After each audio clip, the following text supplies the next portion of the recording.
Hey, heroes.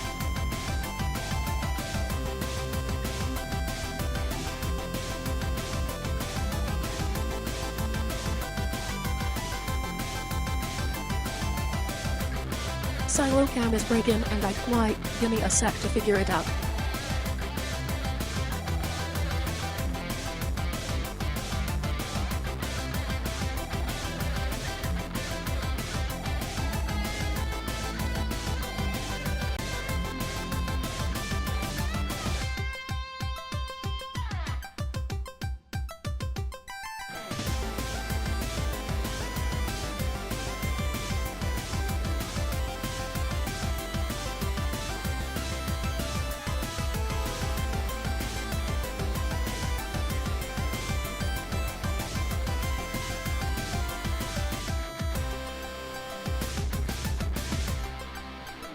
Okay, phew, momentary glitch.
Valser 1 AAAA Hesper 13 Slowed Hesper 13 Lock-on.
Whoa! Whoa, is that a stream? Oh my god! Oh my god, I'm barely prepared. I'm barely prepared, by which I mean completely prepared. Hi, heroes, welcome in. Huh? Are y'all winning, daughter? Not yet, I just started, but thank joke. you, Saradamon, for the sub. Thank you for 45 months. That's almost 4 years. That's wild. Thank you so much, Saradamon. Hi, hello, it's good to see you. How's the business ventures and the being smarter than everybody else in the room going? All according to fake Kaku. All according to fake Kaku. Translators note, fake Kaku means plan. Hi, heroes, how you doing? Welcome in, it's nice to see you. It's me, your girl, Hesper Lightwing, aka Hesper Lamina Lightwing. The city was temporary. Alexandria, Mimi, Vivian, Moet, Chaka, Hobbit. Now everything went better than expected. First try perfect time, and 10 minutes later, Tucker Cloth just went over to make you Lilyhuff. But obviously you can call me Hesper, and that's fine, and I am, as always, your companion fairy, here to accompany you on your journeys and fill up your hearts and all that razzmatazz and otherwise. A stream at this time of year, at this time of day, located entirely within my computer screen. Yes. And then you go, may I see it? And I go, no.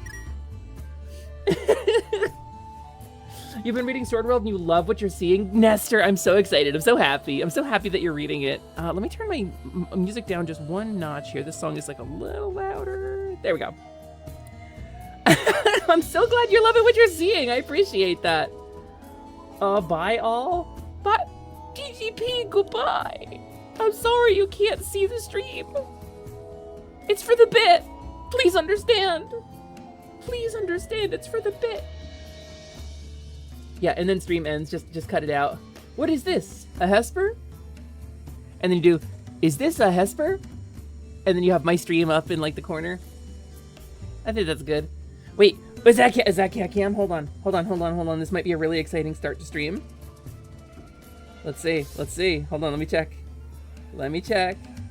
Cause we didn't get any missile cam at all. Oh no, it's Rocket. Rocket won't go in the cat shelter. Okay.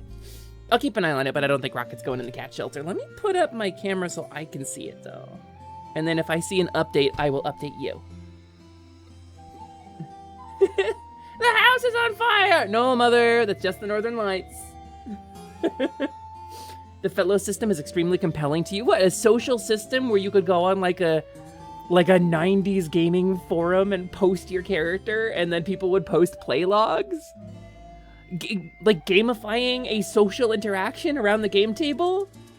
For those who don't know, Nestor's talking about a system in Sword World, which is Japan's #1 rated TTRPG, fantasy TTRPG, excuse me, since 1989. It's the reason D&D never caught on in Japan. Sword World is a game where you roll dice and pretend to be wizards, but it's different. It's more differenter in a lot of really cool ways. And one of the systems in it is called Fellows, where you can take your character, or just a character you thought up that was like a cool idea, and you can put them on a special Fellows sheet. And it's got the stats they need to show up in a party, but they're not played by anyone. You build a table of what actions they take, and then the players roll on the table. And if the action sucks, they just don't take it. But the group of the party members agree on which actions are okay to take and which ones aren't. And then the fellow travels along with you and maybe does some cool stuff. And then they don't take damage, they can't die, so they get warped out of the dungeon or whatever if they die during someone else's game. And then the only requirement, the only rule, because they don't have to ask you to take your character along on their adventure, right? Because you posted it, that's the social contract. The rule is that you have to tell the person how the adventure went when we use the fellow. That's the rule of it. And I think it's just so cool to create, in the rules, a social dynamic like that. That's the rules. You gotta do it. You gotta tell people. It's basically an NPC, but you're taking an NPC from someone else's group. If you came to Dolly's Sword World special that we hosted on this channel here, and saw me playing Wayla, for example, I could convert Wayla into a fellow sheet and post her online. And then you could bring Wayla into your game.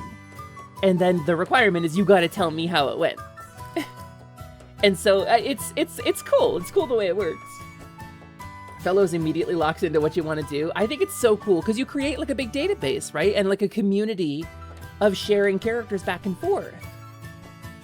Hi, Luke. Hello, welcome in.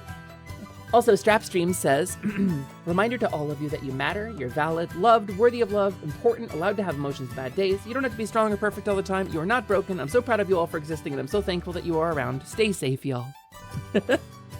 Damn straight, Strap. Good words. Thank you for the hydrate. Let's do that right now. It's essentially a guest star NPC system. Yeah, it's really cool. I like it. I like it a lot. I'm really enjoying running Sword World. I'm really excited about what I have planned for tomorrow for Expanse Enduring, as I have some plot lines. Some wheels have begun to turn, gamers. I'm trying something new. Hi, Happer, and what the hell? That's Strap. Strap comes around at basically every stream and says that. They're super cool. I'm trying something new, running a style I've never run before in our Sunday game now. And that's going to be tomorrow at 3 p.m. Eastern on twitch.tv/OceanX. I'll be over there running that game. We have episode 3 of Expanse Enduring my Sword World special, Heartbroken. And I'm really excited to share with you what I have planned, because the wheels are turning now. The wheels are turning, the pieces are moving. I'm very excited about it. Yeah, Expanse Enduring with special guest star Leonard Nimoy. Well, you see, Fatagan.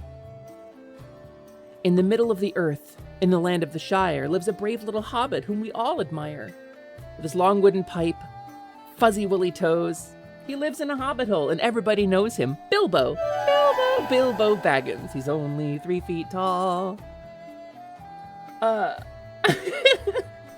Strap is a weird bot that randomly shows up and spreads positivity and lies. I mean, welcome to the team.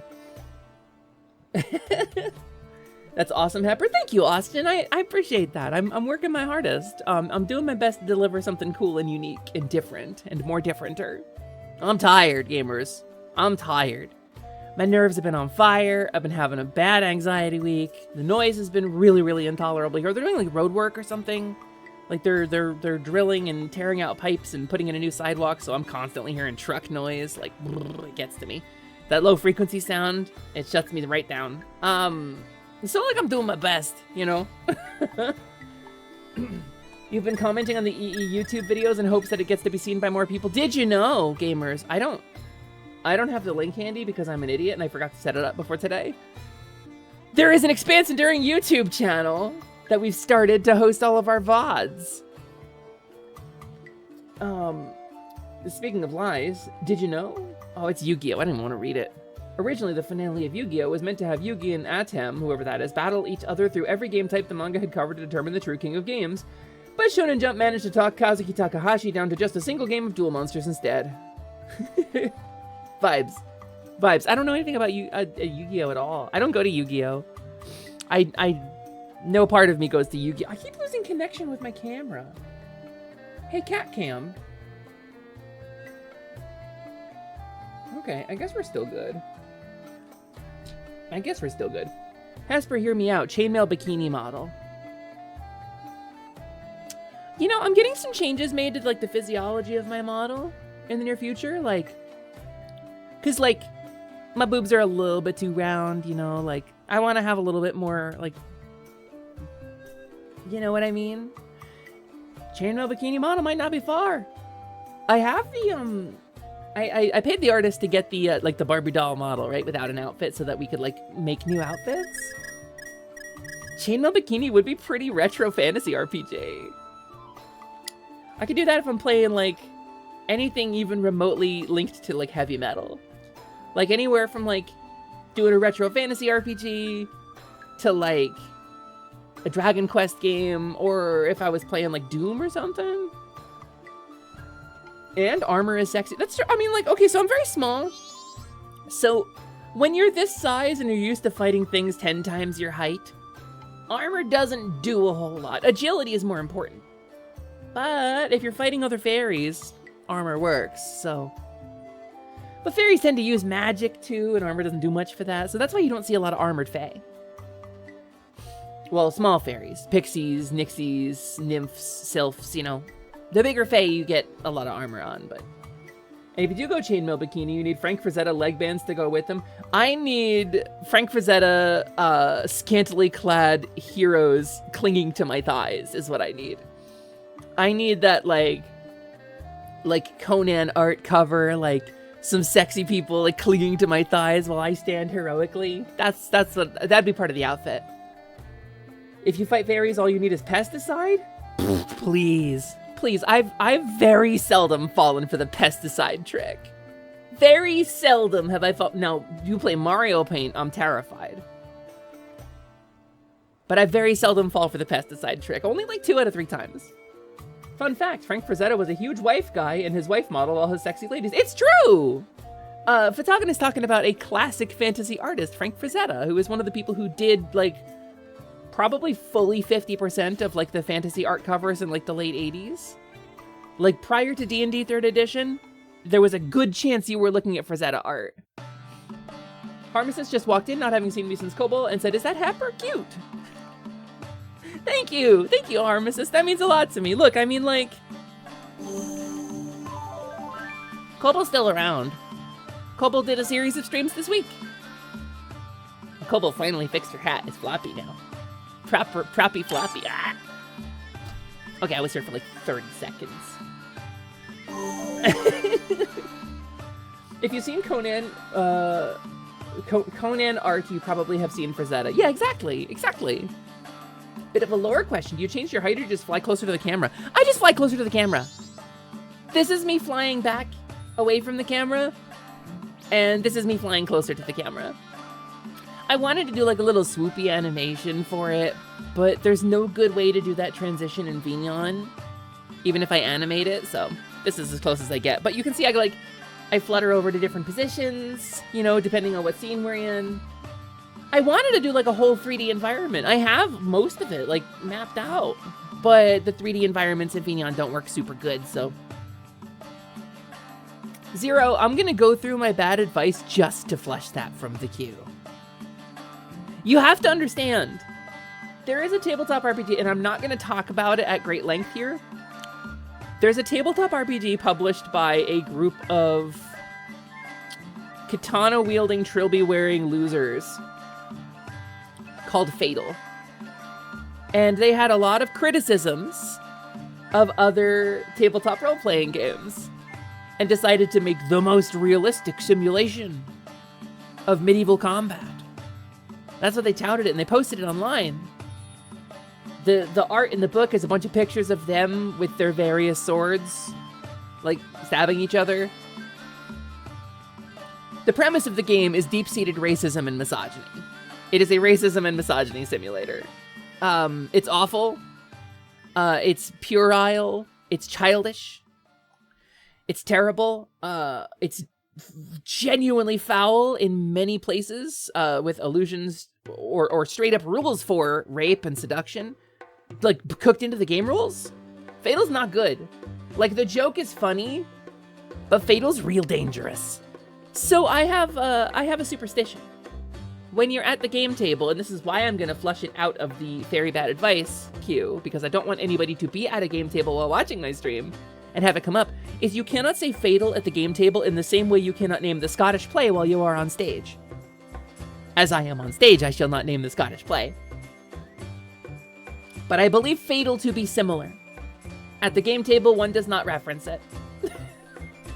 You just gotta understand. No, this is not an apology moment. This is a teaching moment. This is an educational moment about TTRPG history. It was so foul that the internet collectively agreed to purge it. A bunch of people hacked the website, DDoSed it, tore down all their assets, deleted every copy from every mirror, hacked multiple websites just to delete this game. You can say Candlejack, but you can say No, Mac. Simon, no! He got him. So, what I was gonna say, I have this game. I have acquired a PDF copy of the Fatal Core rules. I have read them. I own it. It is zipped and password protected in a quarantined folder on an external storage device. I do not want it on my computer. But I have it. I have read it. I know the stuff you don't. It's worse than you think. It's also really bad rules-wise. Yeah, even if you take out all the misogyny and racism and phrenology and rape and whatever else, like, what's left is just a bad RPG. It's whatever the positive version of the destruction of the Library of Alexandria is. Yeah, exactly. Good. You're right, Nestor. Yeah, it's bad. It's not good. Make sure to make a salt circle around the storage device. It is bound in rubber bands so that I don't accidentally try to use it for something else. But yeah, I don't know. Yeah, Lance, don't forget the /warn command exists. Thank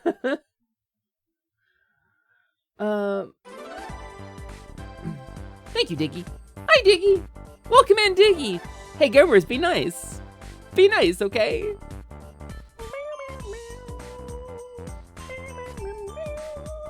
So gamers, so my friends, welcome in. Welcome in, it's nice to see you. Tabletop RPGs, let's get back on track.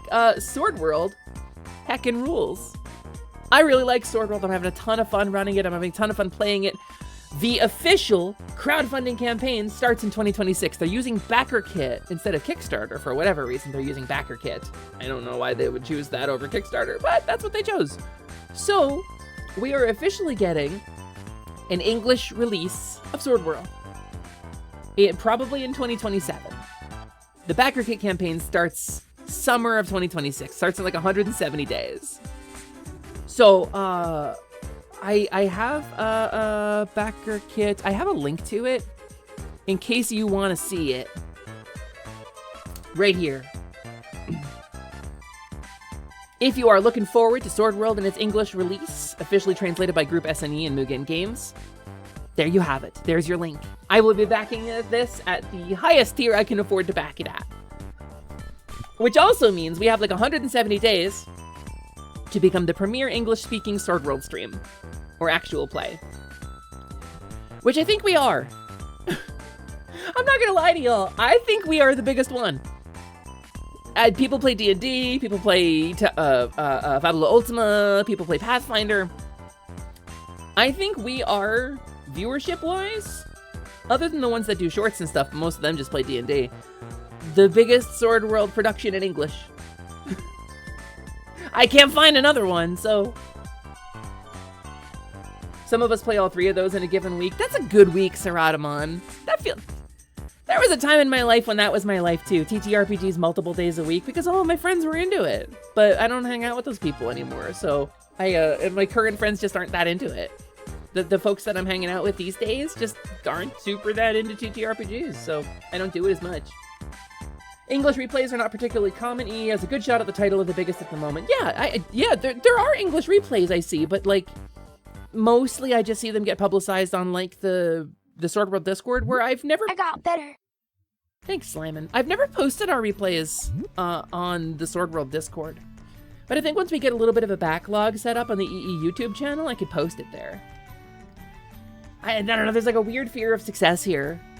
There's a weird fear of success, and I'm counting on my friends to kind of drag me forward when I get, like, cold feet. I have a fear of success here. The thought of, like, being seen by people still terrifies me, which is crazy, considering I do this stream thing, you know, 3-4 days a week. No, 4 to 6 days a week I do this. Get dragged, cool nerd. Oh, thanks, Fatag. And also, thanks for your nice messages. I, for one, welcome our new Sword World Overlords. I think it's gonna catch on. I think it's got a real shot at the crown here. I think especially if between 2026 and 2027, Wizards of the Coast does anything really stupid. But that would never happen, right? They wouldn't do that, right? Wizards of the Coast and Hasbro wouldn't do something really stupid, right? I don't think they would. I don't think they would do that.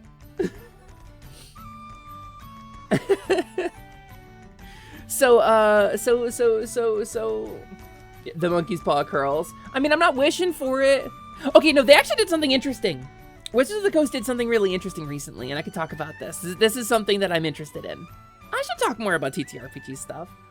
Because, like, some of you don't know much about it, right? because you don't follow the news about stuff. But I try to make it like accessible and the least grognardy possible. I try to talk about this stuff in terms that like people who aren't into TTRPGs can understand, because it's one of my big passions. It's cooking that it'll develop a solid community, you think, especially if more people get on the AP train with EE. I think we generally have between 50 and 100 viewers for EE Live, which is pretty cool. And I know we have at least 20 to 30 people who do the VODs, who watch in VOD form as like an actual play.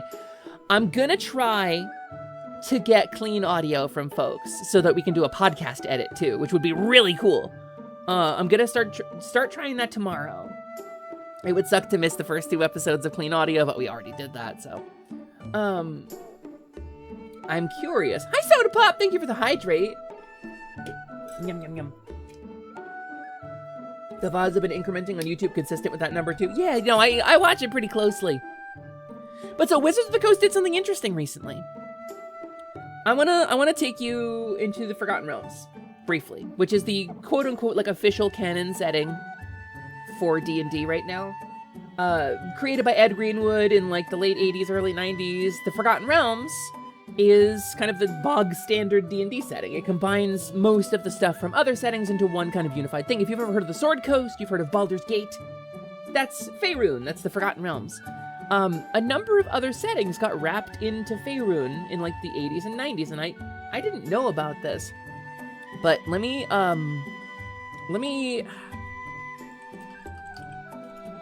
I don't have this in a reproducible form, but I do want to show the art. So, there's a new book, and it's Heroes of the Forgotten Realms, I believe, for 5th edition D&D. And it is this guy. Let me grab it. Not to do like a review of a product here, because that's not my plan. But this is Wizards of the Coast trying to cash in real hard on Baldur's Gate's success. So here we have...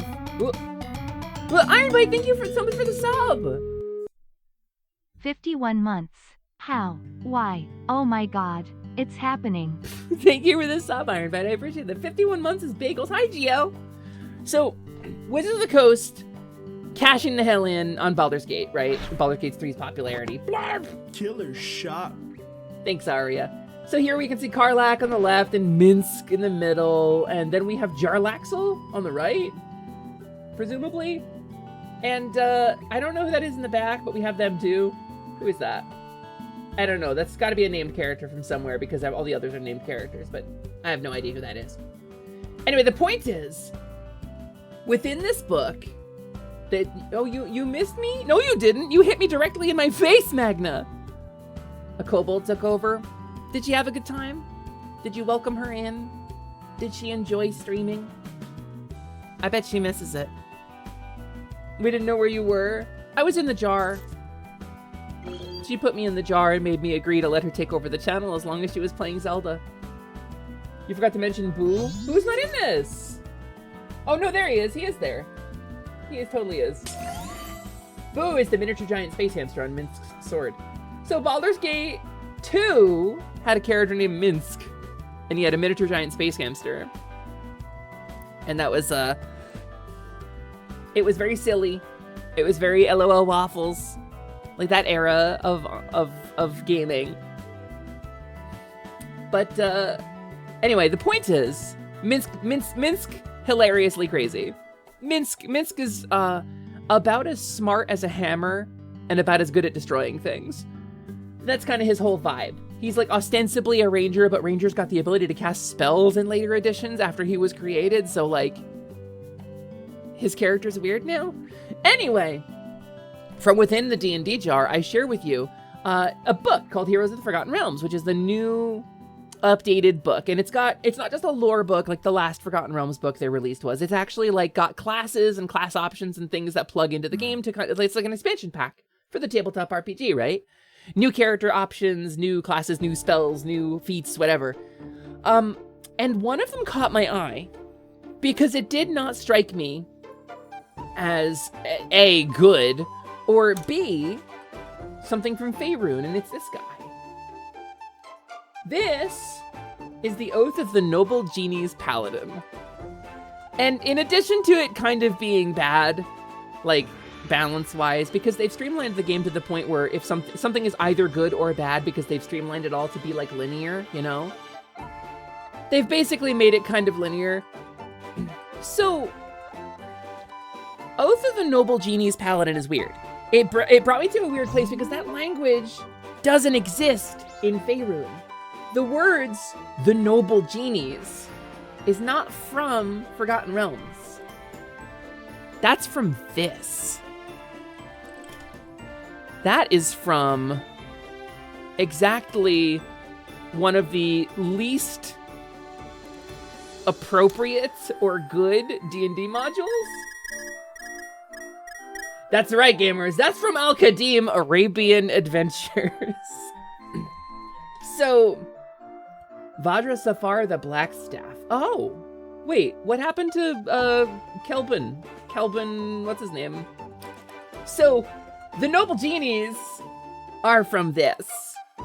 And so I was, okay, so like saying Arabian is different from saying Oriental, but it's still not great. There's some stuff about this that's not great.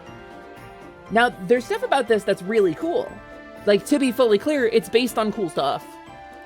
And there are some cool stories, and this is largely based on an Englishman's translation from the 1800s of a compilation called 1001 Nights, which we know as 1001 Arabian Nights, because that's how it was transliterated in English.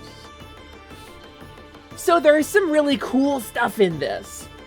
There's also some kind of casual and accidental racism in this. Yeah, you gotta eat around the bad parts for sure. For sure! But this was the first thing LMD ever streamed, was the PC game of this. And so this guy is from the same thing as this. And so I did a little digging as to why this showed up in Forgotten Realms, right? Because the idea, the vibe of the Noble Genies is that they have these like, okay, content warning, probably slavery with extra steps. A genie is, for clarity, in D&D terms, a genie has been removed from its source material. It is an elemental being with a strong and independent will, capable of exerting magical control over their surroundings and an elemental alignment, like a fire genie, like an Ifrit, or like, you know, a Mareed, like a water genie. And so the vibe is like they're elemental beings. They're the rulers and princes and kings of the elemental planes, which are the 4 places where all elemental magic flows from in the D&D cosmology. So they've kind of separated them from the source material, where there were like spirits or demons or kami. They were something of their own in the original source material. A genie, or Jan, or Jinn, or however you want to pronounce it in English, was a being that did not have a corporeal form unless it wanted to, and tended to trick mortals into doing stupid things like having sex with goats. That was kind of their vibe. And they were very powerful. They were very strong, and they were like a metaphor for power in its rawest form. Sometimes in like the adoption of Christianity and the battle between like Christian and Muslim cultures, they kind of clashed, right? And in some of the translations, they became demons or angels. But a genie is always, it's been its own thing. And that's where Al-Qadim's genies lie. They have the elemental affinity, but they also kind of are their own thing. And they should be their own thing. Like, you don't want to... I see people doing games with like Baron Samedi and shit, and I'm like, don't do that. Please don't do that. That's a closed practice that people actually fucking worship. That's like a real person's faith. Like, don't do that shit. But a genie is a mythological creature. That's different. People don't worship genies. So, and that's not a part of someone's personal faith. And so, I mean... that's a nuanced discussion to be had, and I'm a white person. So what I will say is that seeing noble genies in the Forgotten Realms text is weird. So the vibe of Al-Qadim is that the big noble families have like a guardian genie. They have a genie that is bound to their family by ancient law.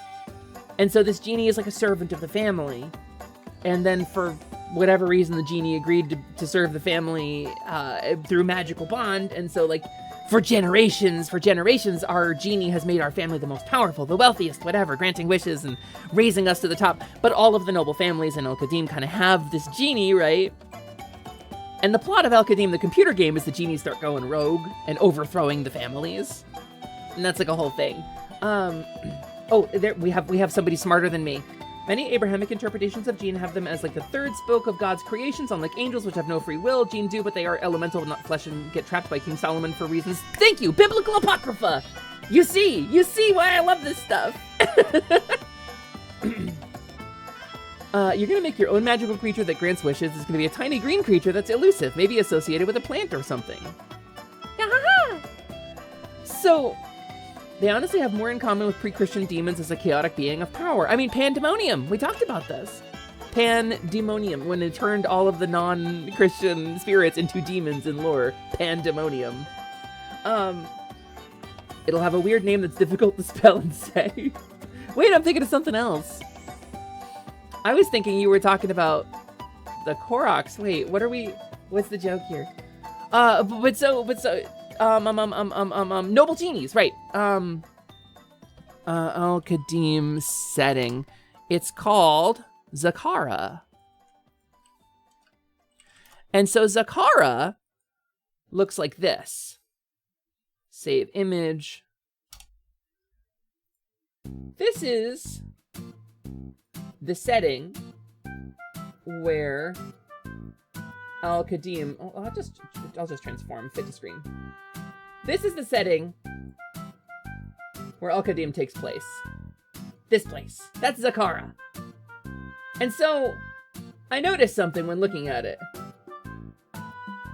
To the northwest here, there's a thing called the Great Sea. And then I noticed something. Let me crop this down.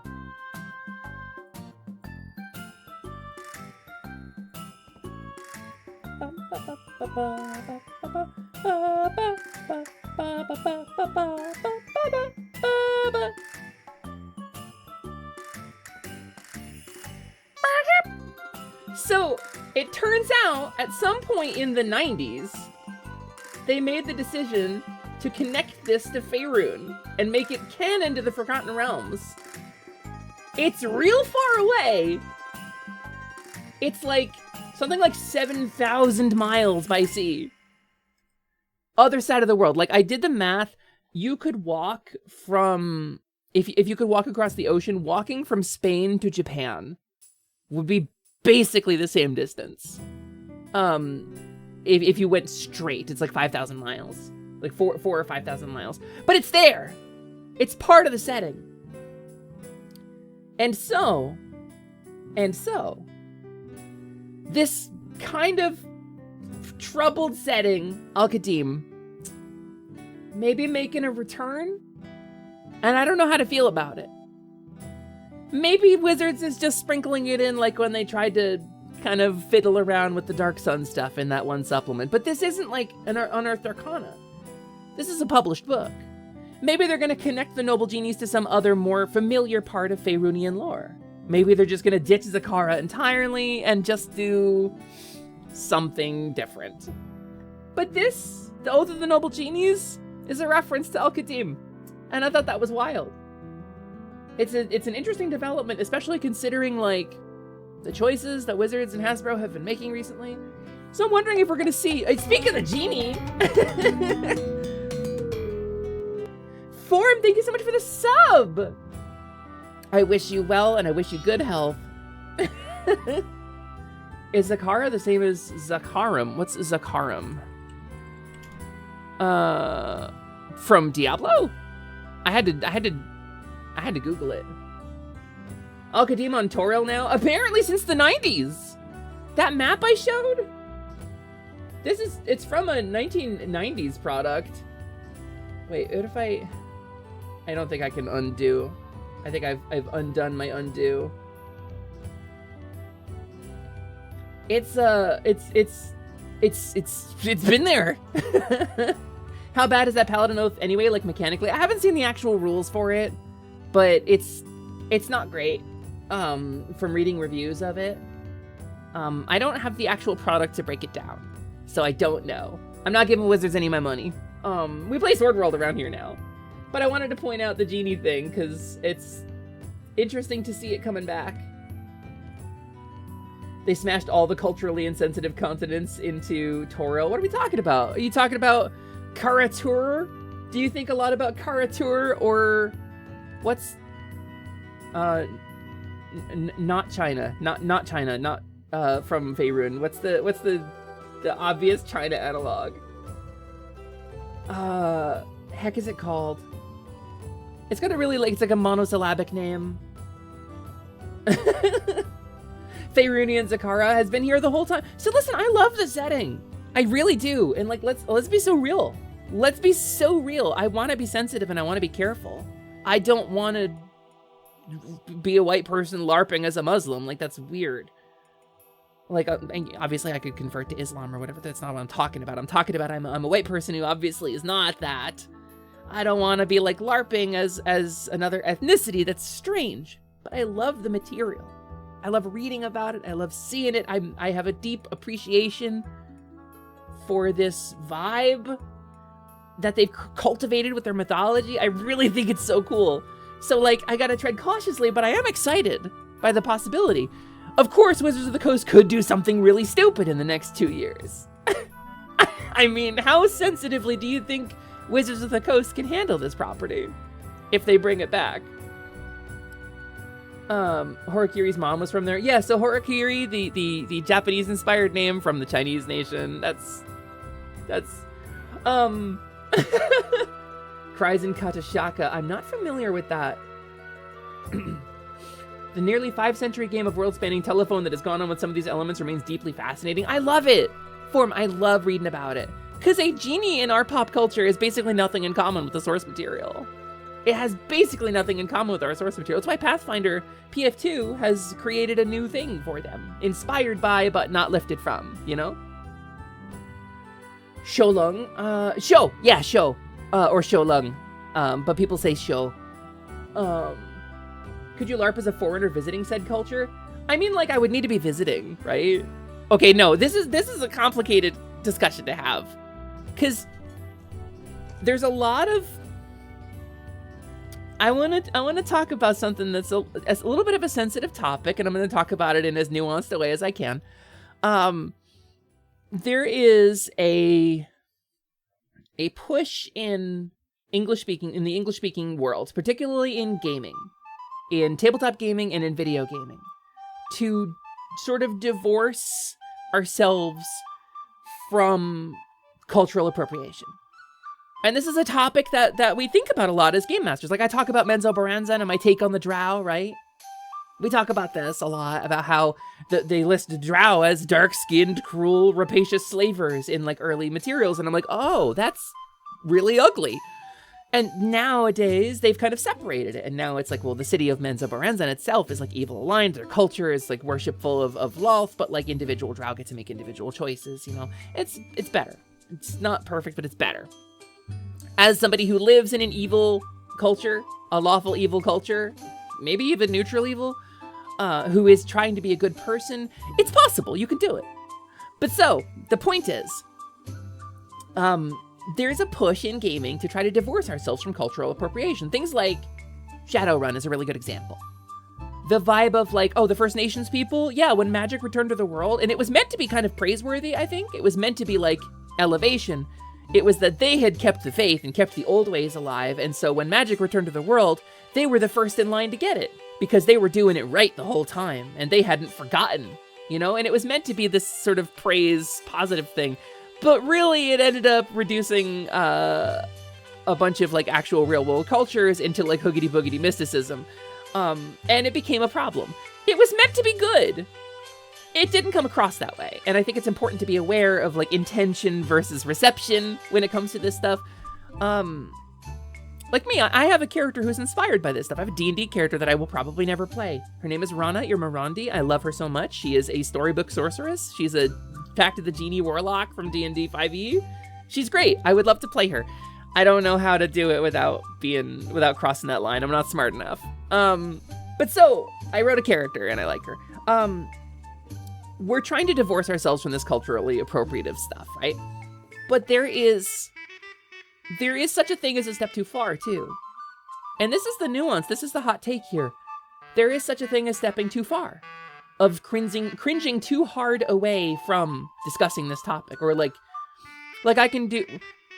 Viva La Dirt League has a video about this, and it's voicing different races in D&D. It just came out. I'm a Viva Plus subscriber, so I saw this like a month ago, but they did a bit, and it's really kind of incisive, where the GM comes out with a character with like a flawless, like, I forget what it was like, not Cantonese, it was like Manchurian dialect, and all the players are like, whoa, no, you can't do that, and like, I agree, it could be really insensitive to do that.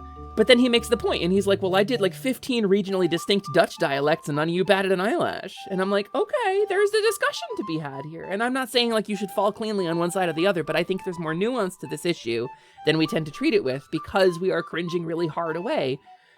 And I think it's important to remember that when like Paizo or Wizards of the Coast makes a decision to strip something out of their property, they're a business trying to protect their interests.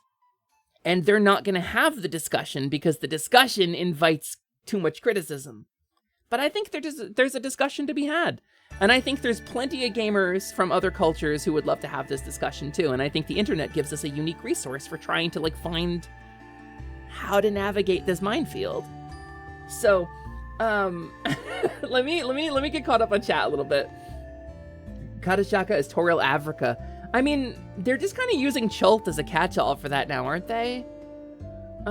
Sidney Sheldon is more responsible for the modern pop culture concept of the genie than anything legitimately historical. Yes! That's a good point. Shadowrun had good intentions. Yeah, I agree, Fatagan. We stand nuance in this house, not enough leftist spaces go into that. I think so much for the tolerant left, right? No, I mean, you are so valid if the shit pisses you off and you don't want to touch it. You're so valid for that. I don't like touching it either because I'm a niche internet micro-celebrity, you know? Like, I don't want to get canceled by my own community. I don't want to say something stupid and put my foot in my mouth, and sometimes it's best, especially for a white person, to just shut up. Sometimes it's best for me to shut up. Like, and whether I've done anything wrong personally, my existence in certain spaces is representative of generations of abuse. So like, I need to be aware of that, you know? But at the same time, like, I love the mythology that we're talking about. I love the vibe. I've read 1001 Nights. How many people can say that? It's a hard read, gamers. It's not easy to get through.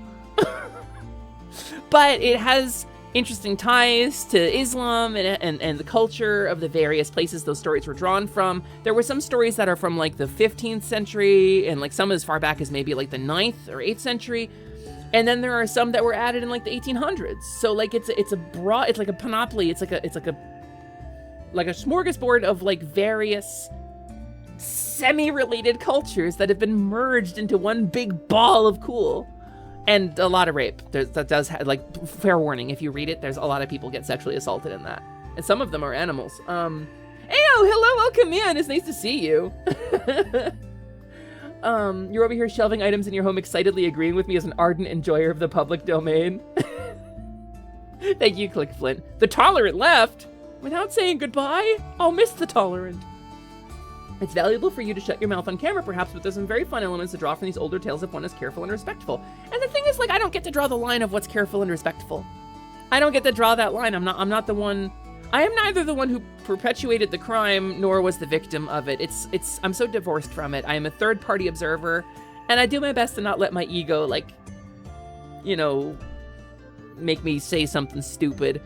But I think there's also stories to be told here. I just, you know, I don't necessarily know where that line is. And I think seeing Wizards of the Coast bring up genies in like a main, like first party module that is one of their big money makers, I think is a really interesting move. I don't know how they're going to go with it. I do know they recently renewed the patent on, or the trademark on the Dark Sun name, which they did a UA about Dark Sun. So maybe we're going to see a Dark Sun book. I don't know. I like Dark Sun too, but, some stories are even set in Eastern Asia. Some, yeah, from 1001 Nights, absolutely. I think the OG Aladdin story was, and then it kind of got wrapped into something else. I think people forget that everyone makes mistakes. Everyone, even the best, most progressive person in the world, won't get everything right. Additionally, things done with good intentions can overstep and cause unintended splash damage too. I think it's best to stay flexible. My take on this issue, as much as it can be a take on this issue, is just to stay flexible, be sensitive, listen, and when someone says, "Whoa," you got to go, "Okay, hold on. Let me rephrase.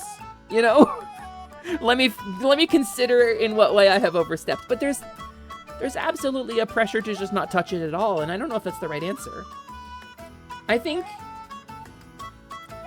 we have, in our lifetimes, seen a miracle. I think the internet is a miracle. I think it's a miracle of human ingenuity. I think it changed the world. I think we have a direct hotline to every other human who has ever set foot near a computer, both past and present. And I think we have this incredible opportunity to share and to merge and to blend and to share ideas and open the floor to differing viewpoints. And not like, I'm not saying give space to haters. I'm not saying like invite the Nazis to the table. I'm saying like crossing religious boundaries off the board completely. Crossing cultural boundaries off the board completely. And while it's important to like have and celebrate your own culture, I think we have this ability right now to share these stories and ideas in a way that we never have before. And I think just saying, "Oh, well, Hesper's a white girl, she shouldn't talk about, you know, Arabian Nights or whatever," like, I think that's really reductive, and I think that's harmful. I think it's harmful to the exchange of ideas. And I know this is such a fucking, I'm teetering so close to the marketplace of ideas ideology, and I need you to understand that's not where I sit. I think the ideology that people like Musk are touting is a real ideology. I think that's not what they're embodying. But I think there is this exchange of ideas that we have the capacity for now that we never have as a species. And it's amazing. And so to cringe too hard away from it because it's challenging is not the right answer. That's my point. That's my point. Thank you, AO. I appreciate you. Researchers haven't been able to pin it down exactly, but there's a good chance that Antoine Galland, added many of his own stories. He may even pick some up from other storytellers in China. Yeah, I think that's what I read as well. A Dark Sun reprint could be a very BBEGs as a metaphor for capitalism, and its excesses kind of setting. Whoa, wait, I like that. I like that vibe. Conversation over demonization, or you become the thing you hate. Yeah, it's complicated, right? There's nuance to it. Hi, Potate! Also, Soda Pop, thank you so much for being here. Appreciate you. I hope you have a wonderful day. But yeah, so you feel like healing can start by using D&D level insensitivity to describe Catholicism like it's a strange and foreign practice in a land of chanting and high magic. I love this vibe. So I wanna make a comparison because there's Final Fantasy music going on. So, Final Fantasy XIV released, there's a whole expansion pack about how Catholicism is bad. It's the first expansion pack to Final Fantasy XIV. If you haven't played through Heaven's Ward, it's an expansion pack about how Catholicism and imperialism are bad. The Pope is a bad guy, the Knights are bad guys, the Knights of the Round are the villains, and they're bad people. They don't beat around the bush. They're absolutely the bad guys. And I really like that. But then on the other hand, like, so Square Enix released a Native American inspired headdress, like covered in feathers and everything, which we in the English speaking world are like, whoa, we have hurt those people really significantly. Let's not prance around in their, like, you know, culturally important wear. Right? And we reacted very negatively to it. But in Japan, they didn't have any fucking idea because they don't have that history of violence with the Native Americans. They don't have that they have a history of violence with other people, sure. But they don't have a history of violence with Native Americans, so they just grabbed the headdress because they thought it looked cool, you know? And so it's not, what I'm trying to say, I think, is that that kind of take may be not a good idea. but I think there is a middle ground. I think there is a discussion, and I think there is a way to appreciate without appropriating, you know? Korea entered the chat. Listen, I don't want to talk about history that I'm not prepared to talk about. We talking about Dawn Trail? No, see, I was talking about Heaven's Word. But the headdress specifically was a Mog Station item that they've taken down. They took it down after like a week and replaced it with something else. But there was an item on the, oh no, it might have been a crafted item. It might have been a crafted item. I don't remember. Yeah. It was during Stormblood, I think. I think it was during Stormblood. Yeah, Dawn Trail, I think, was super respectful. Inspiration without appropriation. I thought they did a really good job of it, and I really liked going to the New World and Dawn Trail. Although, they called it the New World, so like the analog is definitely there. You recently went through Heaven's Word again, and good lord, you didn't realize how good it was. Heaven's Word, I don't think it's the best expansion Final Fantasy XIV has had. Personally, I reserve that honor for Shadowbringers. I think is the best expansion pack ever released for an MMORPG. I do think Heaven's Word was really good.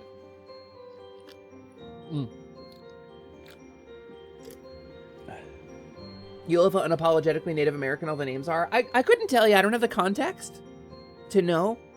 I just know I can say Urkopacha because people say it in the voice dialogue and I know how to pronounce it. But there's a lot of names I don't know how to say. That's what I know about Final Fantasy XIV. I finished Dawn Trail. I'm like 2 patches behind in Dawn Trail right now. Shadowbringers, your beloved. Ayo, I could just go, shh. And you'd be like, ah! Because that moment at the end where you shush with the finger, it's chef kiss. Chef kiss, it's so good. Hi, Mona. Hello, Mona. Shadowbringers gives you best boy. Yes. Yes, it does. It does, and I don't want to spoil it. I don't want to spoil it, especially for Misa, but I don't know if she's ever going to get through it. I don't know if it's really her kind of game, so I wish there was a way to expose her to it without, like, her having to play through all the stuff. On the note of TTRPG, you've heard great things about Coyote and Crow. I have heard about it as well. I do not know much about it. Oh, I got a cat cam notification. Hold on. There's an animal outside. How to defeat Final Fantasy XIV? Time. Time investment. Just time. 1,000 hours? 2,000? How long? Let's see. How long did I play it just in Steam? Final Fantasy Xiv Online. So via the Steam launcher and not the website download, I have played Final Fantasy XIV for 3,140 hours. 3,140 hours. And let's just check this out real quick. I do not think... I'm going to update it, but... Sadly, Silo Cam is currently empty. How to beat Final Fantasy XIV. Time. No more Once Upon a Time. Hashtag W, I'm not singing the whole song. Wait, what song is that? I feel like I should know that. Let's see which cat it was. I'm gonna look. I'm gonna leave this up just in case. Which cat? Which cat is in my yard right now? Oh, it's Rocket again. Okay, it's just Rocket. Rocket won't go in the cat shelter. We'll keep an eye out, though. And if Missile do decide to show up, I will switch to cat cam so fast you don't even know. Your head will spin. Updating. Okay, cat cam back up. The door just moved. It's windy. It's heckin' windy here. You speedran through the game to catch up to friends, and now you've been going back through it all on an alt and realizing the story-based MMO is really, really good when you read the story. Yes! Yes, very much so. So I talk a lot about the MMO divide, right? How the genre has changed from one thing to another. Like, since the early EverQuest, that's a thing we could do. We could do some late-night EverQuesting. Like, since the early, like, EverQuest days or Ultima Online days where it was real sandboxy, it was a virtual world you lived in, right? And now it's like a theme park story that holds you by the hand and drags you through a really cool story, like a traditional RPG, right? Traditional CRPG or JRPG. I think Final Fantasy XIV is at its best when you just play for the story. I really do believe that. Like, the raid mechanics are fun. The challenge mode content is like it's like a mini game kind of that you can play. It's fun, it's fine, but it's not. They compartmentalize stuff and nothing ties into anything else, you know, like. So it feels kind of like the end tier rating is just like a mini game that makes you slightly better at the main game. Would you ever do an EQ community night? Yeah, totally. We used to do. Allow me to illuminate. There's a thing we used to do around here.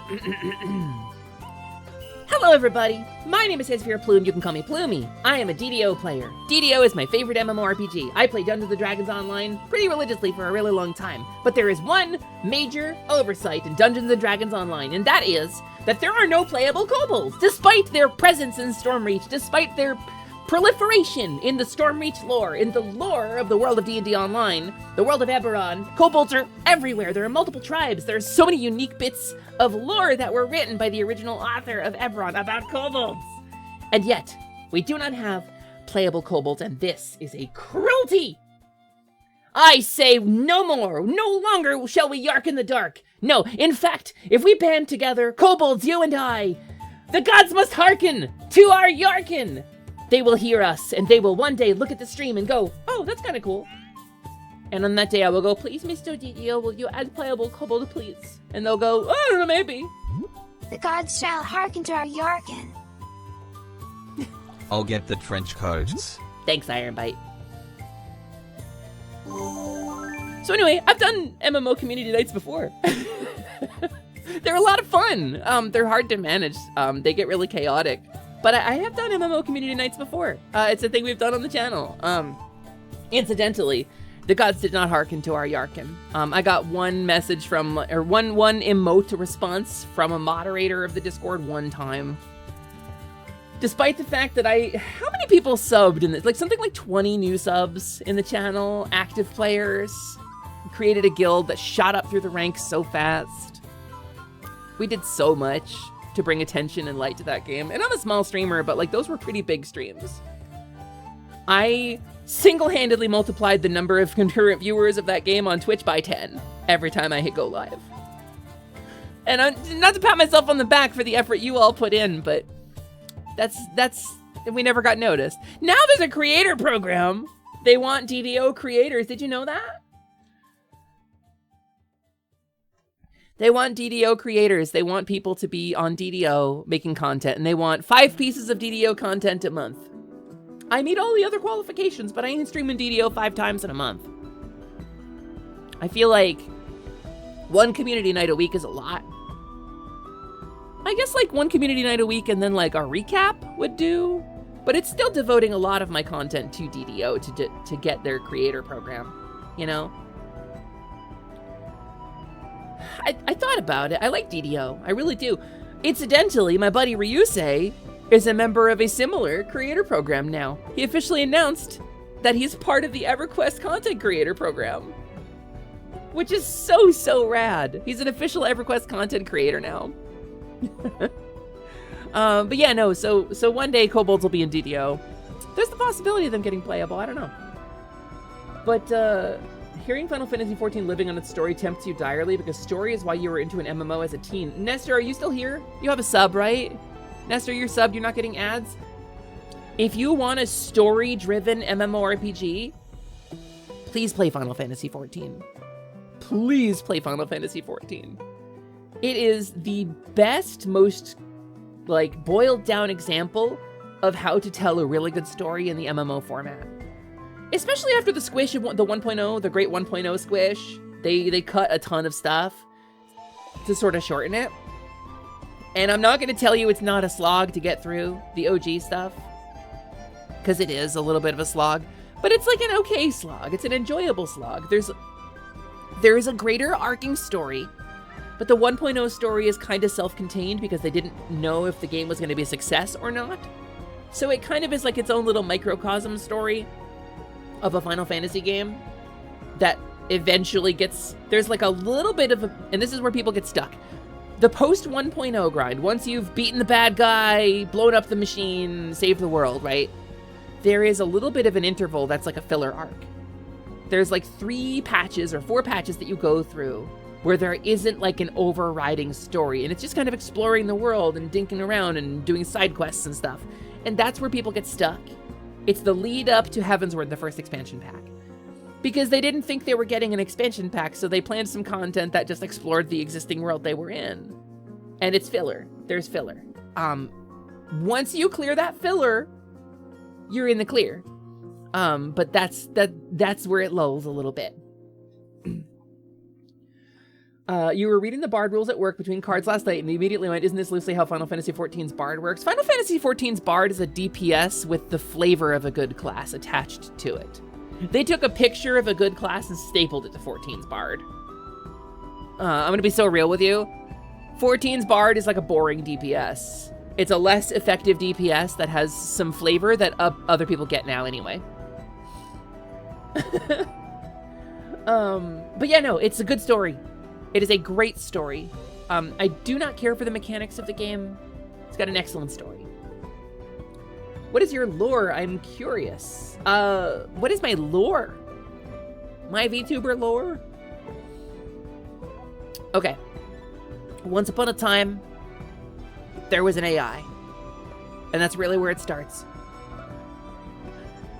There was an AI, and she built a robot body, and she became a robot, but then that robot blew up, and she ran out of robot bodies. The signal got severed, but the AI was processing a signal from somewhere random and weird. Meanwhile, the robot was stealing magic from a wizard and trying to learn magic herself, but couldn't because she had no soul. So the AI deconstructed the signal from nowhere and created a virtual world. The robot blew up and lost her power, but got reincarnated into the new world as a different figure. She became a fey creature trapped in retail as a reward because her hard work, because the orb goddess who came out of the magic orb that she stole from a wizard cursed her with retail and then ran away.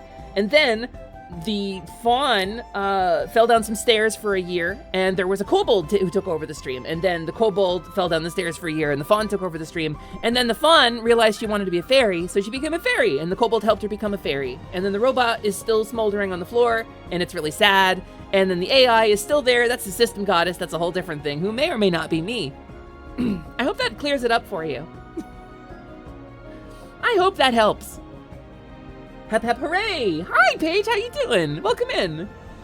Zero, yeah, Zero's got my lore. It all began with a stone, or so the legend says. In ancient times, an enormous jewel, sentient and beautiful. A sentient jewel, enormous and beautiful. Brain fried. I can show you a video. I have a video about it. I have 2 videos, in fact. Do you want to see some videos? We can talk about lore. You condensed it all so much. I did my best. You're doing good, getting ready for an interview and had a date yesterday. Woo! I hope your date went really well, Paige. I hope you had a really good time. Also, Red Mage Flashbang LB3. LB3 as a mechanic is so flashy and cool, but it's so meaningless. Like, modern MMORPGs balance the game based on DPS output. It's cookie clicker with extra steps. You push the bar forward by adding number to the bar. And the faster you add number to the bar, the better. Literally nothing else matters. You can stand in the wrong place, healers can heal you. Sometimes you can't, that's okay. So now it's bullet hell, but you add the number to the bar. And that's it, that's the mechanic. Positioning matters only in the way that you have to memorize the position, and it tells you where to go on the screen. You don't need to like face the boss away from the party. You don't need to understand how aggro works. You don't need to corner pull. You don't need to interrupt. I mean, sometimes you do, very rarely, but it's just press the right button at the right time. It's just a quick time event. It bores the shit out of me because there's no tactics, there's no communication. It's just memorization. It's just rote. Oh, we got this fight on farm. Our group's so great. Everybody's precise in their ballet. I love it. World of Warcraft used to make fun of that shit. Did you know? The dance studio, do you remember that? That joke? That old chestnut? Because that's what it was like. It's like a choreographed dance, and it's fun if you're into that minigame, and I'm not into that minigame, so. I do see your model giving off D&D vibes. Bleh. I like D&D, I do. Let me be real clear. Hi, my name is Hesper Lightwing. You can call me by my true name if you like, which is Hesper Lamina Lightwing, Lascivious Temporary, Alexandria, Mimi, Vivian, White, Choco, Toka, Haba. Now everything went better than expected. First I perfect time, 10 minutes later, Toka, Cloth, just one over name, Kate Lilyhuff, and I'm your companion fairy. I'm here to fill up your hearts and help you lock onto your bosses in your life and slay your way to a brighter day. You need a companion fairy in your life? That's me. I'm the one. I can do it for you. Let me do it for you. But, I'm a Sword World gamer. D&D is still always probably going to be my comfort zone. You know, it's always the place where I come home to. Big D&D fan. But we talked about some D&D earlier in the stream. We were talking about some of the new content they're coming out with. Waiting for Wizards to drop the ball again. So, what about taking my kidney in that rant? Don't worry about it. It's probably fine. LB3 tank is absolutely needed for Endwalker's final boss, but it's just a quick time event. Press the button at the right time, and you do good. Press the button at the wrong time, and everyone dies. It's just a quick time event. What's your vibe on Fairy Tamer? Spoilers. Expansive during spoilers. Fairy Tamer's cool, I think. Fairy Tamer is cool. Fairy Tamer is neat. Fairy Tamer has kind of two gameplay mechanics to it. It is a spellcaster and a pet class, and it's all themed as magic borrowed from fairies. Making connection with various fairies, various elemental fairies. Excuse me. I think it's pretty cool. I happen to think it's quite neat. And that magic, I'll be clear, is illegal in the nation of Altender. You cannot do that magic in Altender. You'll go to jails. You need new kidneys? These kidneys are bad. You stole them off a paladin with terrible armor combo. Didn't stack his slots, huh? Didn't get that ring of fortitude. You critted him and took his kidneys. Is he still alive? Paladins can live through that. Just lay on hands once a day. It's like dialysis. Cures disease. Even without kidneys, Paladin can live as long as they lay on hands once a day. Everyone dies. Everyone knows it's you, and you get no comms, and healer blocks you. Yeah. Yeah, and that's the problem, I think, with this kind of gameplay, you know? There are fantasy, like, top-down... Like, look at games that have a little bit more nuance to the play. And I hate to bring up League of Legends, but the design of League of Legends is more interesting than the design of Final Fantasy. Final Fantasy is about memorizing, League of Legends is about responding and communicating and playing on a team. Does that... I hope that kind of, like, puts into perspective how boring I find the memorization gameplay of modern MMOs. I like feeling powerful. I like having a task and then getting better at doing that task and having the task go quicker because my number got bigger. That's the treadmill, the loot treadmill of MMOs, right? But you're still doing the same game, you're just doing it slightly quicker. MOBA's gross. Yeah, I mean, definitely, even I don't play them. Like, I played League pretty extensively for, like, 2-3 years of my life. I played some ranked. I never got good at it. But, I think there is more nuance to the gameplay in something like that, and there's more flow and dynamic, and you need to... So okay. Let's be so real right now. Dungeon Finder. Duty Finder. I need to do this dungeon. I need to do Holminster Switch. So, click the button. My queue is up. I never talk to the people in my party because I don't have to. All of our roles are preset. There's like patterns on the floor that show you where to stand. Everybody knows their job and what buttons they have to push in what order. And we complete the task without ever saying a word to each other because it's the same task every time. It's identical every time. It bores me. That bores me. I want to get in with a group, and like people get scared of socialization online. I understand, I do. I want to get into a group and say, okay, how are we approaching this? How are we tackling this project? How are we tackling this problem? I want to go in and like, this is the healer that I know and trust really well. You know, I trust this healer to have my back. These are the DPSs I know will handle the CC and the DPS and positioning really well. Like, and as the situation evolves, I know that we have like a command structure, like our raid caller, you know. And that stuff is just so unpopular in MMOs now. Like, they stripped it out because it's not conducive to, like, people who don't play as much as I do. And I get it. I understand why. It bores me. I thought League of Legends was about needing to learn the game before you play the game and then getting called slurs. It is largely about that, yes. Yeah, you're not wrong. There's an expression in League of Legends. It's called mute 9, play fine. Which is to say, if you're not playing with your pre-existing friends, and sometimes even if you are, just mute the chat from the 9 other players. Hest, my old D&D character I want to make would be a bard that's married to a dragon and have a dragon child, and I carry a wallet full of baby pics and of my lovely wife who can also turn into a human. I'm so proud of you.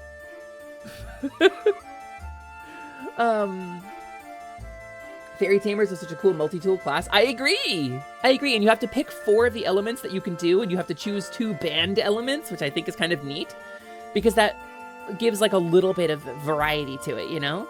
That gives you like a little bit of like, your character is an everyman, a journeyman in many things, but can't do everything. So you still have to play on a team, which is pretty integral to like a tabletop RPG, playing on a team and needing your teammates. The every Quest 2 mitigation score just rolled off your brain like water off a duck's back. I really want EQ2 to be good. I want EQ2 to be good. I want to find the joy in it. Is that a stream we would do? I thought about doing some late night grinding streams. I really want EverQuest 2 to be fun.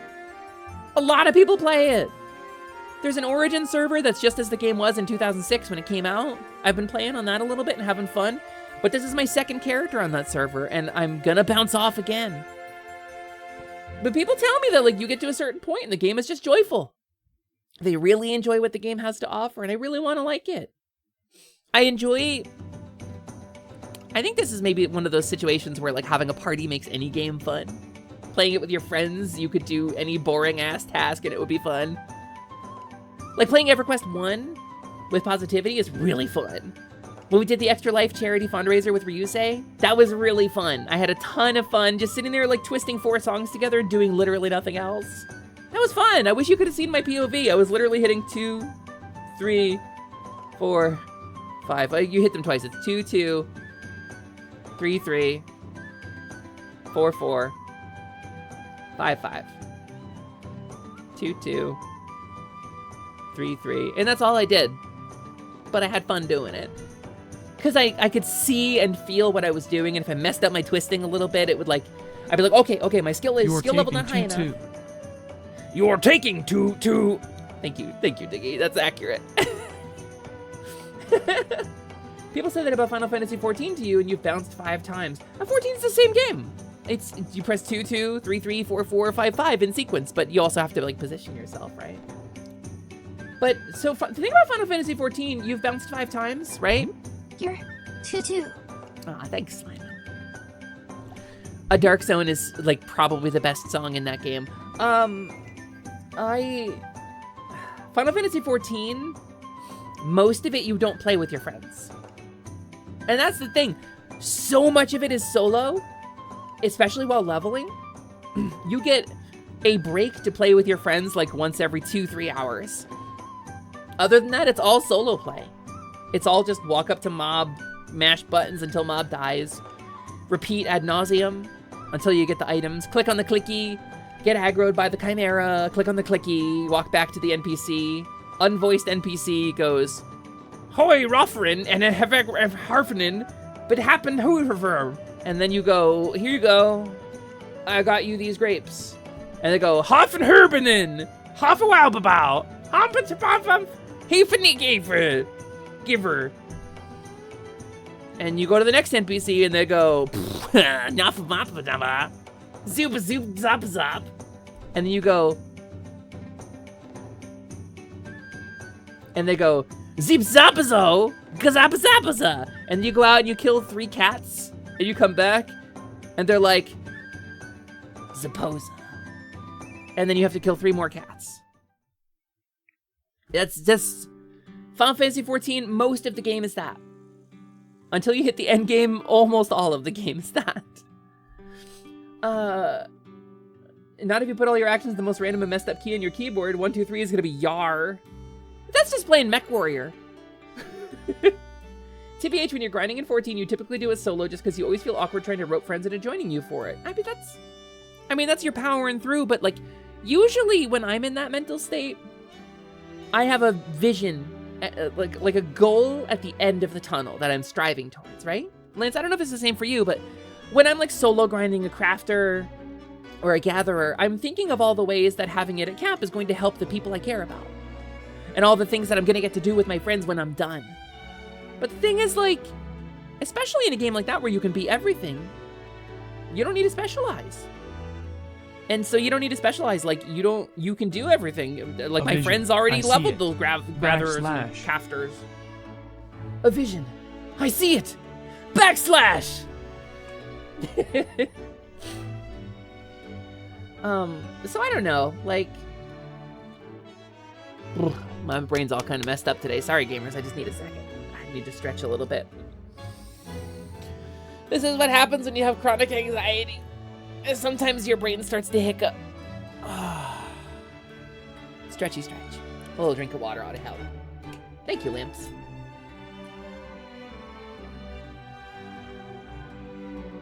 Yummy. It's also hot in my office today. It's hot in the fairy fort. I don't know. I've been rambling for a little bit about MMORPGs. I feel like maybe the game I want to play doesn't exist. You know? What were we talking about? We were talking about Final Fantasy XIV, MMORPGs, grinding, story MMOs, gameplay mechanics. I think that's pretty much we reached the end of that discussion. I think we pretty much got to the end of that one. Shall I get in the freezer so I can be a cold ice pack leader? Actually, Slimin', that would be rad as hell. Gamers, what if we took a break? What if we took a brief break just so I could do a proper stretch?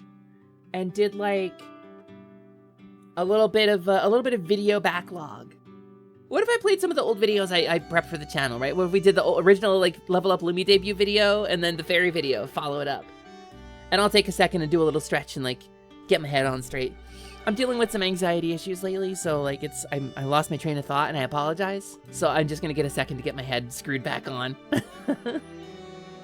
Give me just a moment, gamers. I'll be back in just a few, and then we'll play some game. I'll pause this.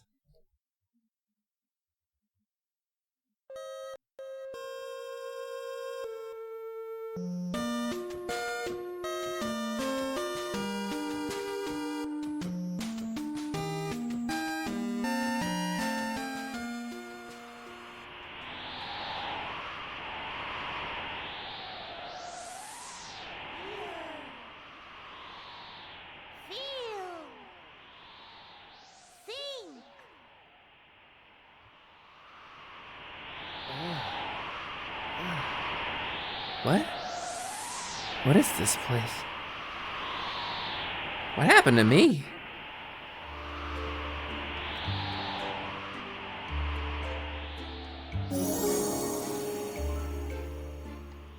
Welcome, Lumina! I am the Orb Goddess, the keeper of this place between worlds and the manifestation of the magic that you seek. Through your careless mistreatment of Ryusei's orb, you have freed me from my prison, and so I will grant your wish, and with it, true life.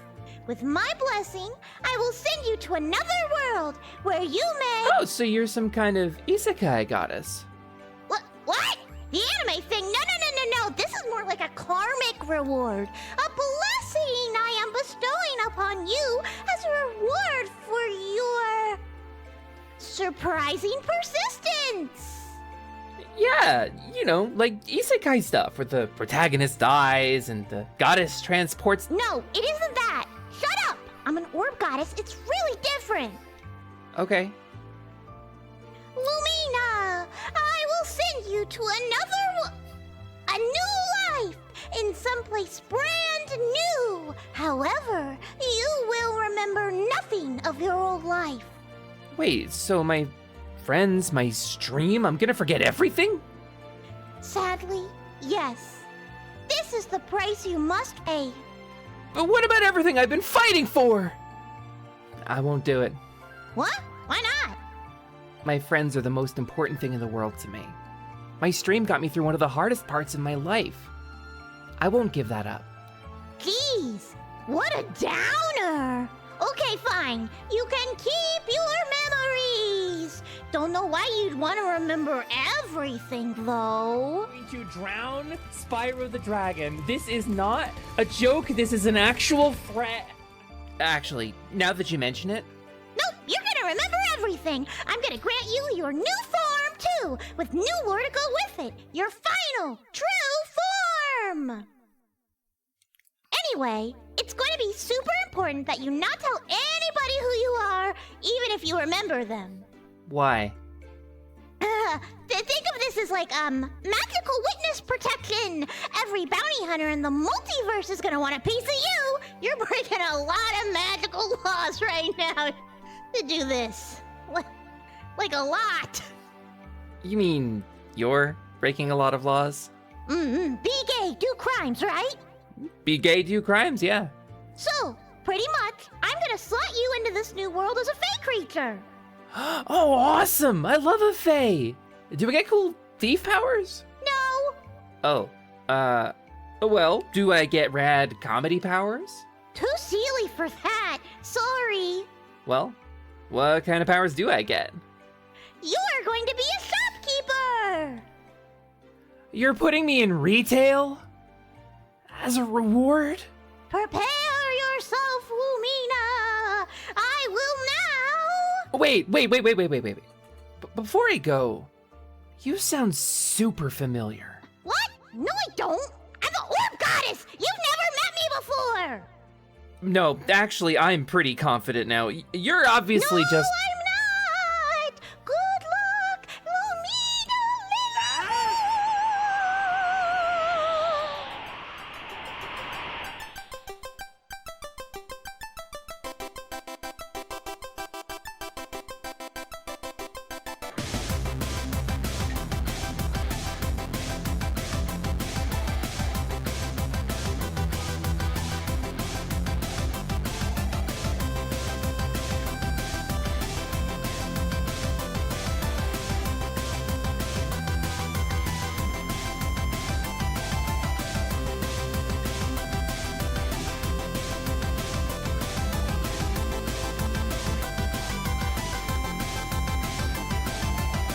What's going on, Tess?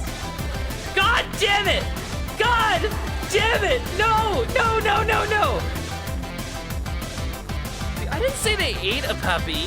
I just said that the puppy was the cause of their stomach problems. Ben, how are you today? Well, I'm in a lot of pain because I was cut out from a larger watermelon. Well, you see, consciousness is a discrete function of the brain and body working together. Hate me more. I can't possibly hate you more. Please, hate me. I need it. Move over, bitch. I got a pussy full of hot pockets. That was a pretty good joke. We did it, gang! For once! I didn't blow my rebrand! Hey, come on inside. I'll show you around. So that's the old lore. But hi. Also, hold on. Let me say hi to people. Hi, Kerfuffle. Hello, welcome in everybody who came in during the video break. We're taking a little break and reviewing some lore videos while I get hydrated and do a stretch, and I'll be right back to play some game. So this was a fun peek into the past. Yeah, way back when, some old models and old lores ago. There was like a whole different vibe, and I turned into a whole different thing, and then there was like, whoa, reincarnation, oh my god. Oh no, she's stuck as a shopkeeper. Oh, it's like a funny bit, but she can't commit to not being a cow, and it's just like, anyway.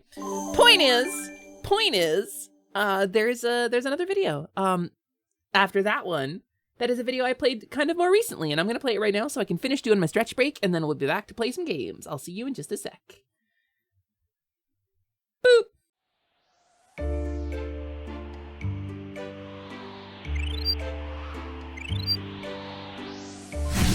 Ooh. Ah!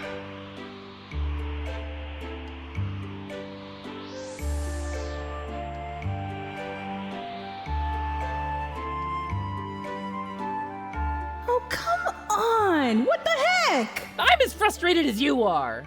I worked really hard on that reincarnation!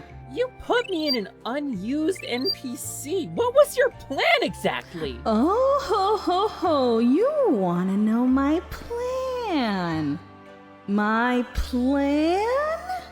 You can't handle my whole plan. You can't even imagine. You didn't even show up for like 3 years. There was mountains of plan, lady.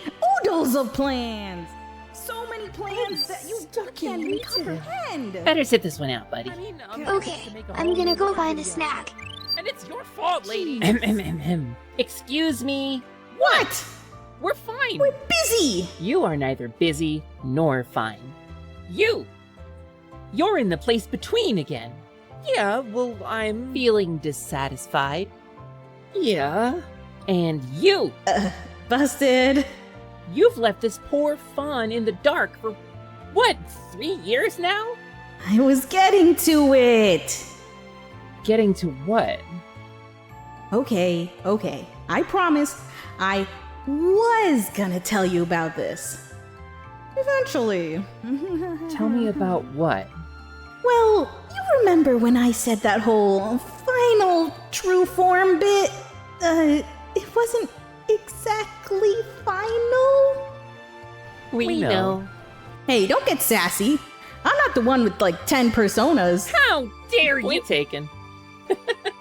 The place between is more than a dusty old ruin, you know.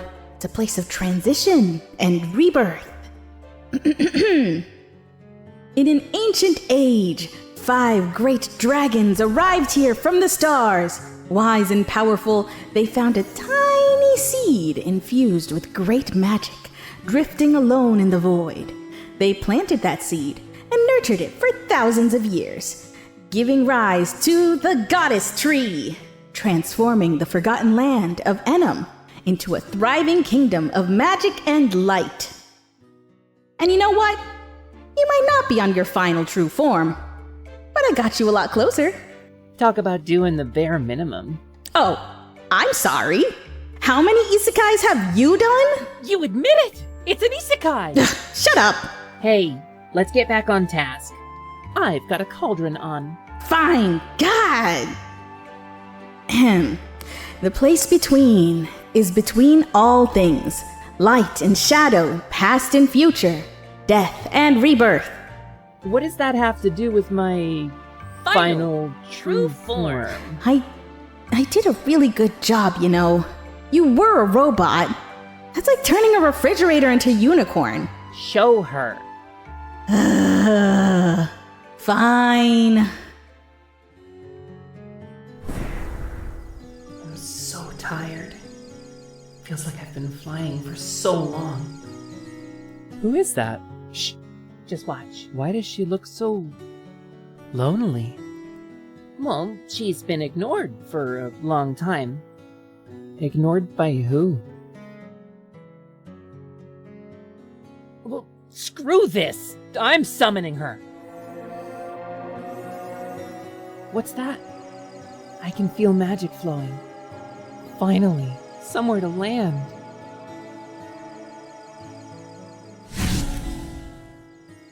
Hey! Hello? Hey! Can you not see me? What just happened? You missed. And that's you, more or less, just at the wrong time. Damn wild magic. Oh, I'm sorry. Was all the free magic I gave you not good enough? Quiet, you. Try again. Okay, here goes. Okay, let's try this one.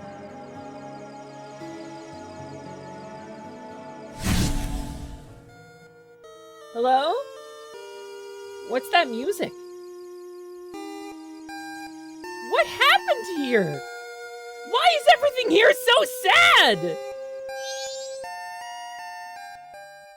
Yeah, Lumi, why was everything there so sad? I was going through a lot, okay?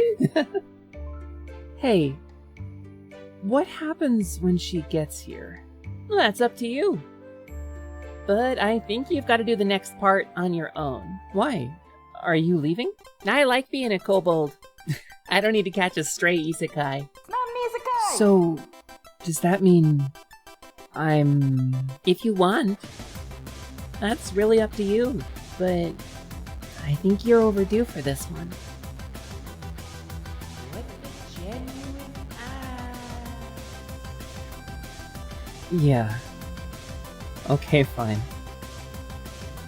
See ya, Hesphere. Plumie's fine too. So, she's me. Right. Okay. One last summoning spell. To summon myself. On my own terms this time. I still think the retail thing is pretty funny. Okay. Out with the old. And...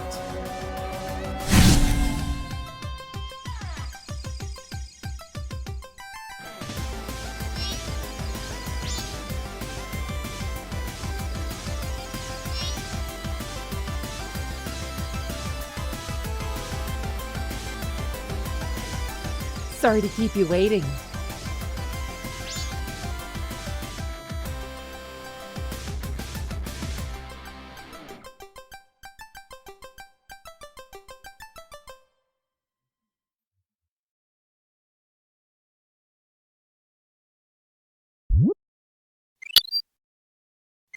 I got my snack. Yummy.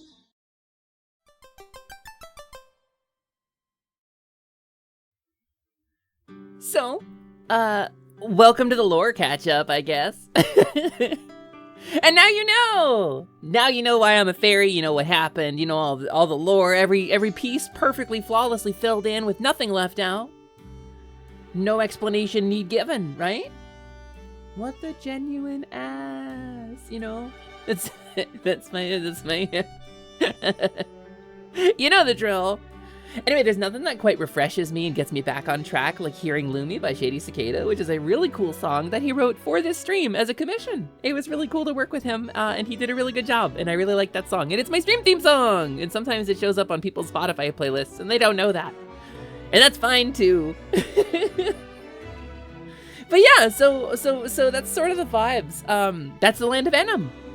That's the magical land of Enum, a place of transition and rebirth, the place between, the drifting in the void is an ancient ruin, where one time 5 great dragons arrived from beyond the stars and planted a tiny seed, growing it into the goddess tree, which you can, it's that way. It's that way. You can't see it from this camera angle, but it's that way. And so, you love the storytelling? Thank you! That means a lot to me. I appreciate that. I worked pretty hard on that video. I don't know, I wasn't sure what the best way to express all of this is. But the land of Enum, the fantasy world that I exist in, where I am your companion fairy, is like a whole setting with lore. It's got its own deities, its own history, its own NPCs and figures. So trying to figure out what the best way to tell that story is, because I have so much in my head and I want to share it. I didn't really have a way to do it for a long time. I'd planned since prior to the first video there, prior to the Level Up Lumi rebrand, I had planned on putting together a tabletop RPG to host on the channel to kind of explore that world and kind of build it out and like, cause again, it's a whole fantasy setting back here. Like I'm a gamer, I play Sonic the Hedgehog, but like there's also like a whole fantasy setting there. And I wanted to explore it and make that part of the content. And the tabletop RPG just like never really got off the ground. And then when it did, like 3 years later, it happened up there. You see that rock at the top of the screen? That's Skyhold. That's the one at the top right there. Where we paused, Expanse Enduring, there's a little kobold stuck on the side of that right now. It's the other side of the rock. That's where it is. That's it. It's one of the barrier kingdoms called Skyhold. And that's where I said Expanse Enduring, so I wasn't really even exploring this world when we finally did it. But now we have Sword World, we have Expanse Enduring set in Enum, and we're actually getting to tell the story of this world a little bit, and it's been really cool.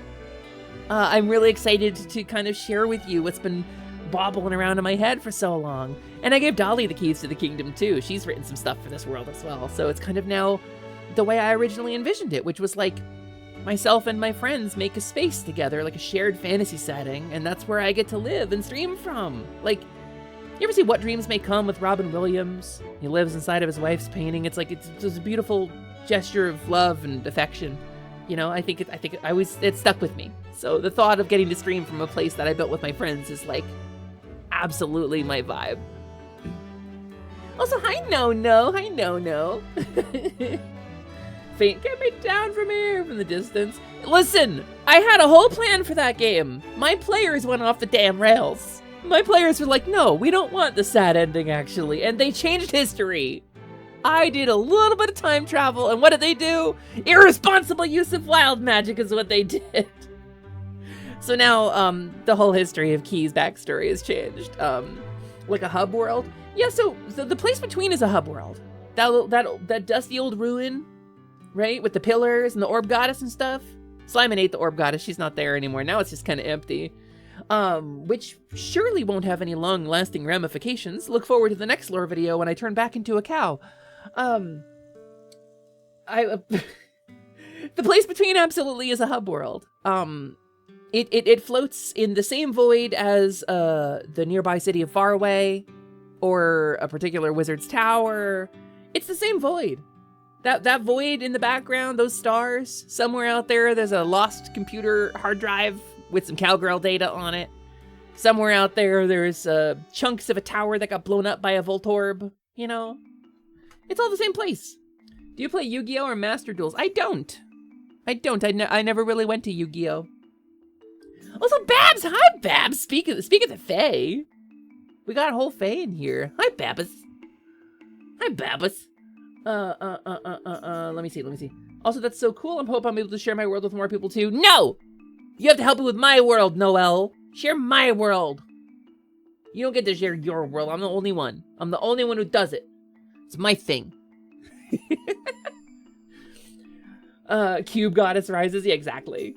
Yeah, little snacky, little Slimon Gelmont. He's my familiar. He's my goopy little guy, my little slimy soldier, my little jelly guardian. He likes eating rocks. We've established this over many years of streaming. He likes eating rocks. It's really... He ate the orb goddess. It's really only logical step. All the stuff planned for the world is just really cool to hear and see. Yeah, I mean, I like it. So we're exploring it. Northwest of here on the other side of the Dragontail Mountains, or the Scaletail Mountains, excuse me, is a place called Altender. It's kingdom. And roughly 8 years ago, a story happened involving some people with funny ears and, a fey curse of gloom. It's a whole thing. Sharing worlds is fun. I firmly agree, Babs. I firmly agree. And I had always intended NM to be like a shared space for storytelling. Quietly puts their world back in their backpack and hides the backpack in their locker. Listen, Wolf! I'm the only VTuber who gets to do this. I invented it. I made it up. Please stop giving up, everybody. Pepper, I may have to put my husband in gay baby jail. Okay. I mean, good for him, though. Ironically, there are fairy decks. You might make one. Okay, yeah, have fun. Do it. I endorse this. I think fairy decks are great in anything you can build a fairy deck in. I happen to like fairies. You'd best start liking fairies. You're in one. I think because of seeing so many people with their own worlds and everything has made you want to figure your own one out. It's inspiring, right?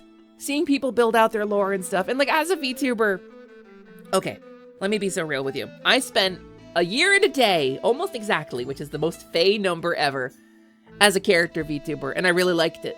I really enjoyed it. Staying in character is really fun. I like it. It's good content. I get to scream and go, yeah, I can yell and cry and explode and blah. You know, when I like do bad at a game, it's fun. Everybody likes it. Everybody thinks it's fun and like, no, I know, I want to leave. Okay. But being more authentically myself, meshes me better with my friends, and it's something that I missed doing when I was a character VTuber, breaking the fourth wall and talking about myself and my own life. So like, you know, where do you draw the line? Let me be so real with you. Becomes uncanny. That's one of the reasons you love pulp storytellers. For all their faults, Lovecraft and Howard loving each other's writing so much they kept trading ideas and stories and settings is cool and neat. Yeah, I agree. I think it is a very cool concept. Shared world fiction is something I care a lot about. There's an old series of books that I've never read that my wife is really big into called Thieves' World. Thieves World, where a bunch of authors got together, and this is something I've tried to do with other writers, because I'm a writer. It's this thing I do. Where Thieves World is like, all the stories, there's a set of rules. All the stories take place within the city of whatever, and they're not allowed to kill each other's characters or fundamentally change their nature. And that's pretty much the only rules. Other than that, it's a shared world fiction where they tell these kind of dark-themed fantasy stories all in the same world involving one another's characters, which I think is really heckin' cool. And it's like a published series of books. I don't know if the content is any good or aged well, but we owned them. We own like a whole first printings of like the whole Thieves World set, so. I always thought that stuff was really cool, and I've tried to put it together a couple times, and now I'm finally doing it in the vein of a tabletop RPG. That's what Sword World is now for us. So that's where Enem lies. And it's appropriate. Sword World is meant to be played like that. It's meant to be kind of a shared setting, so. Thanks, Automod. God, why are my neighbors so fucking loud today? I'm sorry, gamers. Give me a second. Do I gotta switch to my noise canceling headset? No, are we done? My goodness. They are rotten today. Sorry. You can't hear them. I definitely can. How hard is it to switch audio devices right now? Can I put on my noise canceling headset and just get through this stream? Maybe. Might take me a second. Might take me 1 second. Whew. Okay. Are we good? I don't know if the audio quality is going to change suddenly. Y'all still hearing me, right? Hopefully.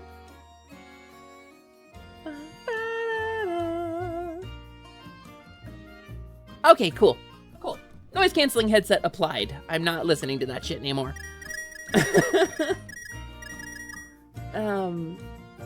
So yeah, gamers, there's a couple of things I had like in mind for what to do today, maybe, like as far as playing a game goes, because I would like to play a game with y'all. I think that would be super cool. But I had a couple of ideas. Okay.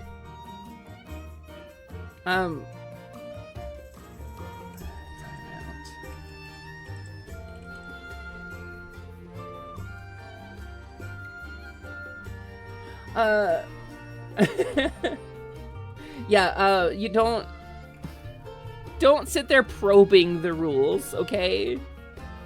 That's a real bad vibe. You're already restricted for being banned in somebody else's chat. Like, behave. Be nice. Participate in the stream. Gamers, I'm gonna say this really nicely. If you're in someone's stream, don't have your own conversation unrelated to what other people are doing.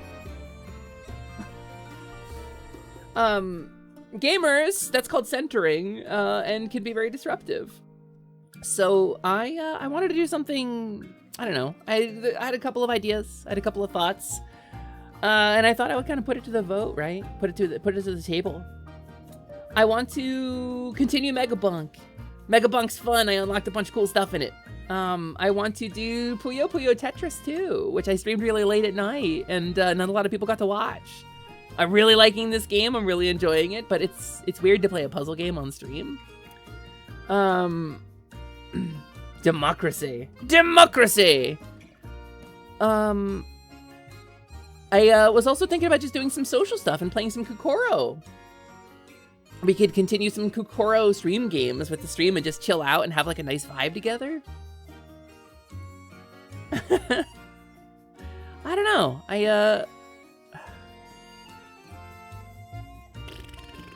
Thank you for the hydrate. You ever just get totally derailed? Like I've spent a lot of today derailed.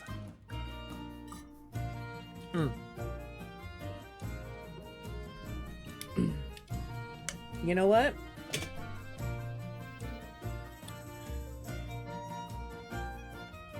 Gamers, I think I might take the rest of the day off.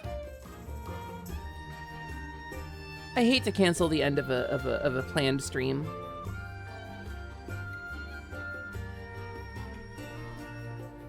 But I think sometimes, to be totally real, to be very realistic with you as a streamer, sometimes it's hard to get the vibe going. Let me talk about this. Let me get serious for a second. I love you. I love you, and I'm grateful that you're here. I'm really thankful to you. Stress level's really high lately. Between the medical stuff and trying to get my letters nailed down because for every like 10% you see, there's 90% you don't, right? Trying to get my letters nailed down and going to a bunch of different therapists and stuff to try to get ready for my bottom surgery, which we're going to be trying to fund in just 5 more days. The Fix It Fairy fundraiser goes live. The Tiltify campaign is technically active. Like, technically, if I gave you the address, you could donate if you really wanted to help me fund my bottom surgery. So, it's been really stressful. And I think I am a person who has a great sensitivity to low frequency sound. And I live in kind of a noisy neighborhood with a lot of cars, and there's some road work going on, and my neighbors really like to blast loud basses very, very loudly. And I'm very sensitive to it. And I've been getting a little thrown by people misbehaving in chat. You know what I mean? And I hate to be unprofessional about it. It's so important to me to just keep streaming, and the show must go on, but I think I'm kind of at my limit, gamers. I think with all the stress that's going on and all the things I'm doing, I think I'm having a hard time keeping it together. And I got a plan for Expanse Enduring tomorrow. I'm really excited for Expanse Enduring tomorrow. So let's just bottle up our hype and head over to twitch.tv/OceanX tomorrow, right? Where I'm going to be hosting a Sword World game for you all so you can explore the world of Enem where we saw in those lore videos. Let me plan a raid target. I'm sorry to... This is like the last thing I want to do. Absolutely the last thing I ever want to do is cancel stream, but I don't think I should force it. I think I should rest. Love y'all so much. We're gonna read OceanX because that's where we're gonna be streaming tomorrow. She's a wonderful friend. She's a trans girl herself. She's a retro animated magical girl VTuber. She made all of her own assets, her model, her overlay, her everything. Her super cool animated intro, which we'll probably get to see because we're raiding. And she's a very good friend of mine. And I appreciate you, Diggy.